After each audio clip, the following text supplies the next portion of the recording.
భగవతే వాసుదేవాయ శ్రీకృష్ణ పరబ్రహ్మణే నమః. ఇక్కడ ఇది శ్రీ గీతా ప్రచార సమితి. ఈ సంస్థ 50 సంవత్సరాల నుండి నడుస్తున్నది.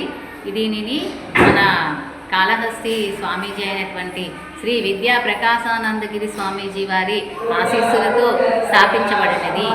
శ్రీ గీతా భవనం యొక్క ముఖ్య ఉద్దేశం ఏమిటంటే గీతని నలుదిశల అందరికీ కూడా దాన్ని తెలియజెప్పాలని, దాని యొక్క ప్రాశస్యం ఏమిటి అనేది తెలియజెప్పాలని మా యొక్క ముఖ్య ఉద్దేశము.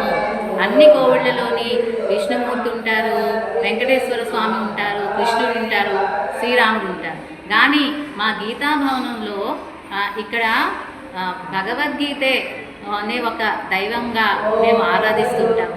అలాగే స్వామివారు కూడా విశ్వరూపము యొక్క అన్ని కళలతో విరాజిల్లుతున్నారు. ఇక్కడ గీతని అర్జునుడికి బోధించినటువంటి దివ్యమైనటువంటి స్థలంలో ప్రతి ఏకాదశి కూడా ఇక్కడ శ్రీమద్ భగవద్గీత పారాయణం జరుగుతుంది.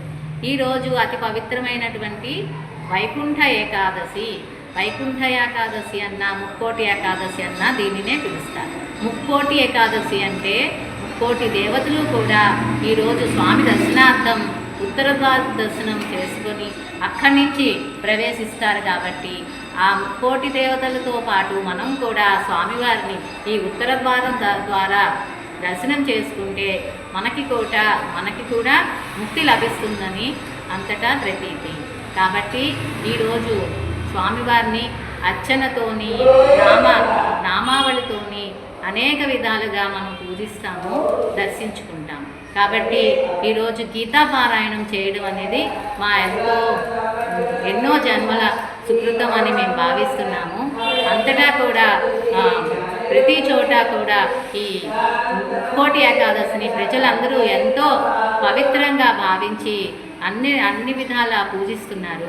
అలాగే ఇక్కడ గీతాభవనంలో ఇక్కడ ఏకాదశి ఒక్క ముక్కోటి ఏకాదశే కాదు, అన్ని ఏకాదశిలో కూడా ఇక్కడ గీతా పారాయణం జరుగుతుంది. అందరూ వచ్చి స్వామిని దర్శించుకోవాల్సిందిగా కోరుకుంటున్నాం. హరే శ్రీనివాస.